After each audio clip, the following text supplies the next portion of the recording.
guys, welcome to Rad Books for You. Today I'm going to be doing a very special book review on the latest Wimpy Kid book.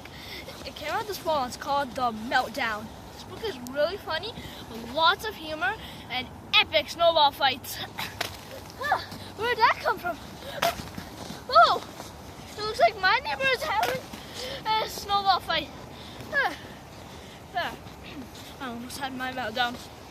By looking at the cover, you can deduce that this happens in a winter setting. And at the back, we have a summary. When snow shuts down Greg Heffley's middle school, his neighborhood transforms into a wintry battlefield. Rival groups fight over territory, build massive snow forts, and stage epic snowball fights. And the crosshairs are Greg and his trusty best friend, Raleigh Jefferson. It's a fight for survival as Greg and Raleigh navigate alliances, warring gangs, and bend betrayals in a neighborhood meltdown. When the snow clears, will Greg and Raleigh emerge as heroes, or will they even survive to see another day? It's great, wasn't it? Now I'm going to read my own short summary of what happened.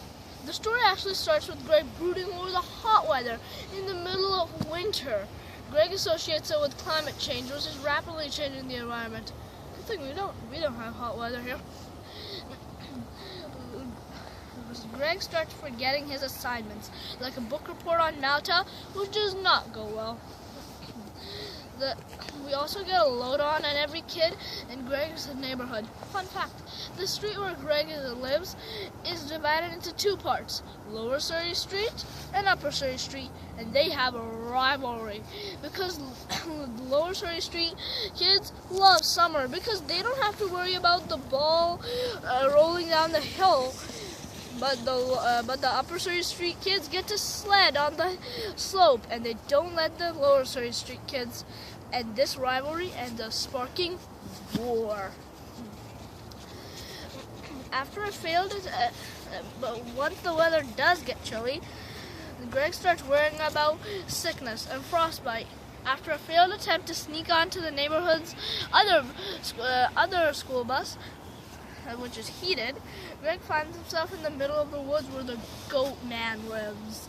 An almost dramatic escape results in Greg having to spend an entire weekend doing chores. Once the Lower Surrey Street kids come to mess up another snowball fight and sled, Greg has an amazing idea to build a big snow wall to keep the Lower Surrey Street kids out. The Lower Surrey Street kids give up at the sight of the wall. Almost. But I'm not going to reveal the big finale.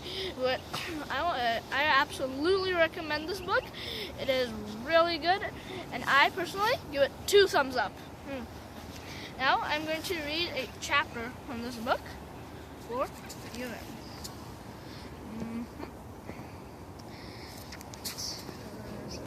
It wasn't just as windy on the walk home today, but it was just as cold. Me and Raleigh stopped at the pizza place again to warm up because Raleigh found a coupon for 2 free meatball subs in his coat pocket. After we left the pizza shop, we still had a long way to walk, but that's when I had an idea. My grandma's house is halfway between our school and Surrey Street, and I knew there was no one home. That's because Grandma goes down south each winter and doesn't come back until the spring. During the winter, Grandma sends us pictures of herself and her friends in their bathing suits to let us know she's having a good time. Grandma takes her dog Sweetie with her too. So it's nice to know that while I'm freezing my butt up off here, it's nice to know that it's great to know that Sweetie is lying on a beach down south, soaking up the sun. Grandma usually keeps a key inside her garden gnome right next to the front door. And sure enough, that's exactly where it was today. I figured we could use Grandma's house to warm up before the last push home.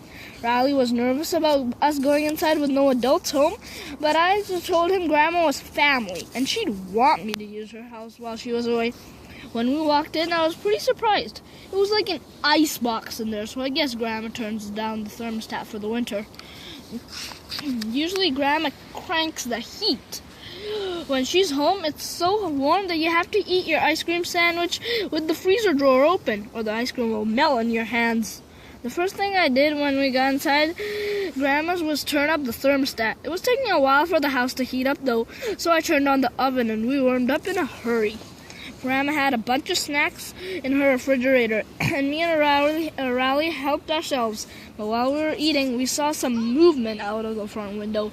It was Mrs. McNeil, Grandma's snoopy next-door neighbor. She must have noticed the light from the fridge, and now she was trying to see inside. We stayed out of sight, and eventually Miss McNeil went away. But now I knew we had to be careful, because I really didn't want her calling the cops. So we got down low and went into the living room where Grandma has her TV. Grandma has all the cable channels, and luckily she didn't shut those down for the winter. But we couldn't risk attracting Miss McNeil again, so we put a blanket over ourselves and the television and watched it that way. I guess we kind of lost track of time because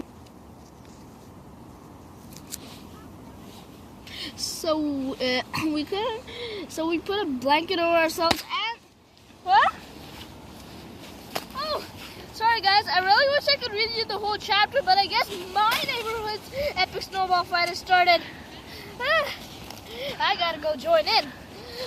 If you like my channel, please hit the subscribe button and stay tuned for more videos next week. Bye!